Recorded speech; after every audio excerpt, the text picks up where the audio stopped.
a mess, man. I The think game is just a mess. Give me the Chargers just based on the fact of they're finally just. So Melvin Gordon complained about touches, and he's getting them now.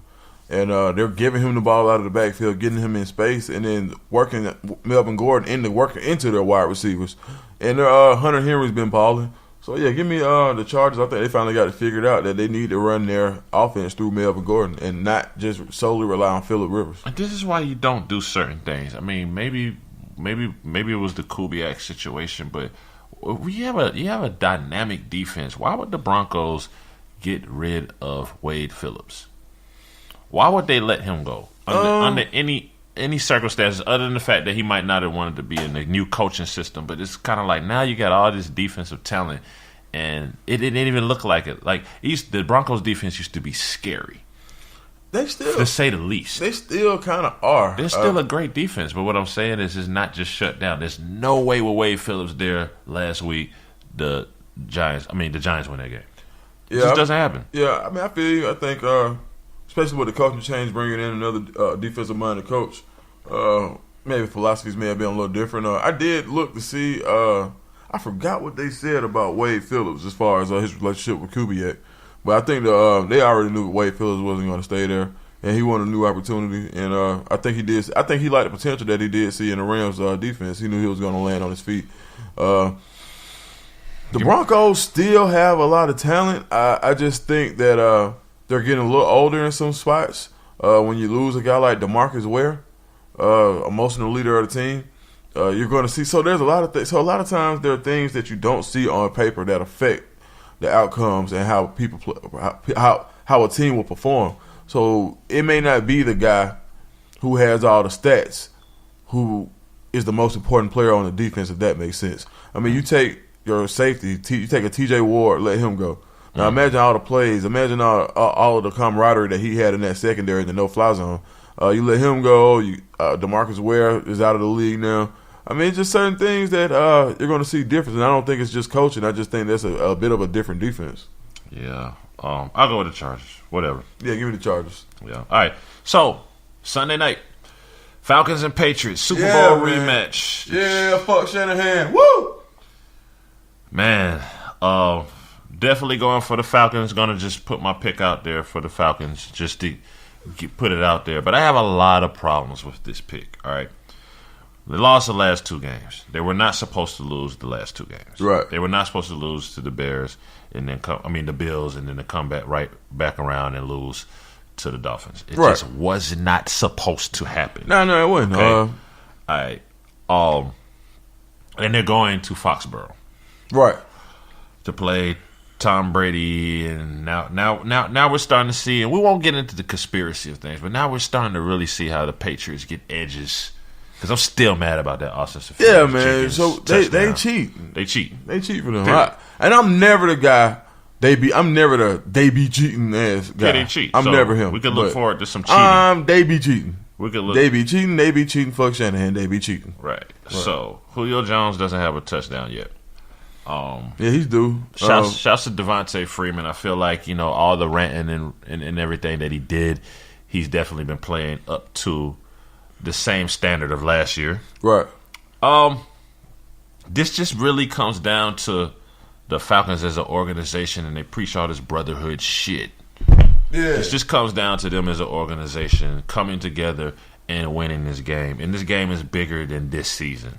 No, they're gonna be so emotionally charged. I think they're tired of losing, and I think they really looked at themselves last week, saw how many missed tackles they had, saw how many plays that they missed, and saw how many dumb mistakes they made just for being undisciplined. Mm-hmm. I think Dan Quinn is going to right the ship this week. They're going to come and play their best game of the season, similar to what they did against the Packers. Yeah. And and I said this already today, but no team plays to the level of their competition the way that the Falcons do. Absolutely. I think they're going to beat the shit out of the Patriots. A big part of it, though, is if it comes down to it and the game still matters in the fourth quarter, hey, Matt Ryan, man, it's time to get them red zone jitters out of you, man. Man, you know what? Last week I saw something in Matt Ryan that I really liked, is that when he threw that ball into Hooper, that ball was on the fucking money. Hooper didn't attack the ball at all. True. I think. But was there a better read? There's a lot of quarterbacks that would say, okay, I'll think fast enough to say there's too many defenders in that area. It could get tipped, so I'm going to extend the play or I'm going to make a better read or maybe live to the next play per se. I'm not saying it was a bad pass. We know what happened. But was there a better read? Was there a better offensive play call? That's my frustration. Devontae Freeman, you have plenty of time left. He's playing up to par. Is there a better play call? That could give you a bigger chance of winning the game. Right. Now, that is something that remains to be seen as far as who is Steve Sarkisian as a play caller. We don't know. So it took a year for Shanahan and Ryan to get in lockstep. Fuck Shanahan.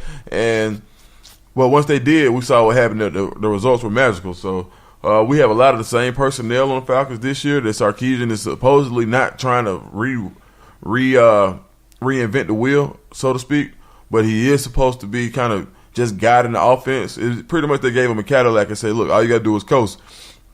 We haven't seen that chemistry between those guys. But one thing that I do, if he's smart, then he will go ahead and do what we all know Matt Ryan is capable of doing better than anything else, and that's going hurry up. Hurry up and bootleg. Yep. You get Matt Ryan out, let him make some calls at the line, and that's when he's most comfortable. And you see when he runs a 2-minute drill, his problem, like you said, is in the red zone. He would mark. I have not one doubt about Matt Ryan not being able to move that ball in the crunch time. What it is what does he do with it when it comes down to that one play that you need? Yeah. And like you said, was there a better read? And actually, I was listening to the game on the radio last week, and I heard DJ Shockley, shout out to Southside. I heard Shock say, was there a better read? That was his number one question. He was like, it wasn't a bad pass, but was there a better pass to be made? Exactly. And I think Matt Ryan he's gotten that question multiple times. He said his answer was he liked what he saw. He said he saw man-on-man coverage and the safety over the top. So the safety came down. He really wasn't in the play. I just don't think Hooper made an aggressive enough attempt. And I think Hooper probably got an earful all week long. And but I'm not. Let me tell you my problem with that. I'm not throwing that ball to Cooper. You know who I'm throwing that ball to? 1-1. Right. 1-1. 1-1. 1-1. And this is what I'm saying. 1-1 Savage. This is like somebody other than LeBron taking the last shot. Yeah. Don't do that. Don't throw that bitch to Julio, man. You see what he did. And I think that's what's going to happen this week. I think they're going to get a heavy dose of Julio because double cover, it don't matter. That secondary is horrible. Yeah, the Patriots defense. I don't know what's going on with that secondary. So is Malcolm Butler blinded by the money? You bring in a Stephon Gilmore. I mean, did the Bills know that he wasn't going to be worth the money? The Patriots are it's our system will let anybody go that now it's starting to affect them on defense, and they see it. Now, on offense is a different situation. They really plug and play. Like Chris Hogan is really putting up Julian Edelman numbers, if not better. Right. But on defense, that just doesn't work. I understand the controversy with Jamie Collins and this happened and that happened and all this other stuff. But they took advantage of their defensive system, and just thinking that this is a system that is tried again and again and again is going to work, and it's not working. Yeah, and it's not going to work because if Josh McCown picked apart that secondary, then we got to imagine what Matt Ryan's going to do tomorrow night. I don't know if it's a communication or maybe it's just people being a year older. Maybe we're finally seeing who Malcolm Butler really is.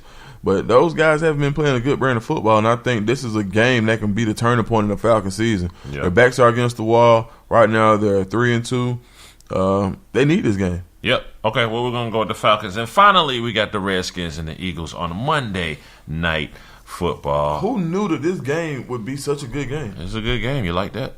Yeah, man. Shout out to Kirk Cousins, Jack. Yeah. Washington's got a lot on the line for this game. At 3-2, with Philadelphia being 5-1. Don't think that Washington's going to lay down. They showed us earlier this season when everybody was like the Raiders are going to run all over them and they're going to shit on them, that the Redskins are here to play football. Win or lose. Yeah. Play football. You're gonna know you've been in a street fight when you leave Washington. Exactly. But I still like the Eagles though, man.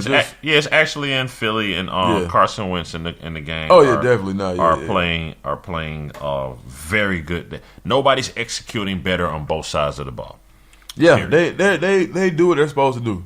Yeah, and Zach Ertz is just on a tear.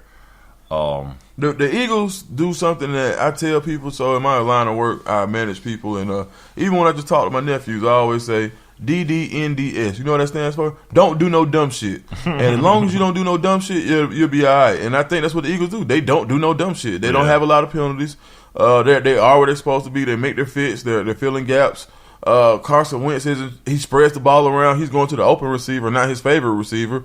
And when Ertz is open, Ertz is getting the ball, and Ertz is doing something with the ball. So, yeah, give me the Eagles, man. I think if I was to say there was one team playing better than anybody in the NFL right now, just regardless of record, I would say the Eagles. I agree. Monday Night Football, I'm going to go with the Eagles, even though I'll kind of be going for the Redskins. Yeah. Because I like that. Yeah. All right, man. Well, before we get out of here, we got to talk about a little fantasy. The Hood Rich League is going down. I'm 5-1. So I'm like the Eagles. You know what I'm saying? 5-1. Marshawn started me off pretty bad. I think I'm playing the other birthday boy 1K this week. Man, who lost Aaron Rodgers. He lost Aaron Rodgers, but hey, one thing about it in this league, the waiver wire. He picked up Adrian Peterson. He got a squad on the low, like, and from he's off Tank, the waiver wire. Everybody picks up their players from Tank. Man, Tank let go Adrian. When Tank lets him go, they're about to go off. Man, Tank, bro. Hey, man, why you gave up Amari Cooper for a box of Skittles, bro? Hey, bro, I give you Tyler Crawford, Deshaun Watson, right now. Right, man. And then look, but Tank won't talk to me. Tank, I hope you listen to this. He will not talk to me about a trade. But then you go out and give damn Amari Cooper up for a shot of Hennessy and some bunk. I sense fantasy collusion going on. Yeah, Joe. Hey, Joe, whatever you're doing, man. Yeah, we're gonna find out, Joe. Yeah, Joe got Amari Cooper. He only got nowhere to play him. He just got Amari Cooper just on the bench going off of 26, 27 points. Yeah. But yeah, I feel good, man. I got Derek Carr. He gave me 30 points already, so he probably had one. That's probably maybe the highlight of his season. It was a 400-yard passing game with 3 touchdowns, no interceptions. So yeah, I'm already a quarterback. Hopefully, I get some more magic out of that defense. I've been going with the Ravens all year. They've been scoring a ton of points. But this week I'm going to go with the Bills. There's some more solid defense. And, yeah, I mean, I'm all right. Got Melvin Gordon. They're going to keep giving him the ball. I feel pretty good about my fantasy prospects this week. All right, well, that's what it is, man. Make sure you follow us on all social medias, The Hood Blitz. Yeah, man. Hey, and go check us out on that iHeart app. Yes, on the iHeart app now you can get all of your favorite Hood Blitz shows all over iHeart. Yeah, radio, man. Shout out to iHeart, man. Yeah, putting us in a good position. We appreciate it, man. Absolutely. And we'll be back next week. Yeah, man, we might do a 2-for-1 this week, man. It's October, man. We closing down Libra season, man. So hey, anything can happen. Make sure you're on Tuesday. Okay, that's what it is. Pardon, that's what it is. Yeah, that's what it is. Yeah, DJ Scream and Philip Deuce signing out for the Hood Blitz. Shanahan. See y'all next week. All right. We out of here. Hood Blitz. Every time we get the ball, we score. It's game time. It's time, baby. Hood Blitz. Where the cleats meet the streets. Right here with DJ Scream and Philip Dukes. Touchdown! Hood Blitz. We out.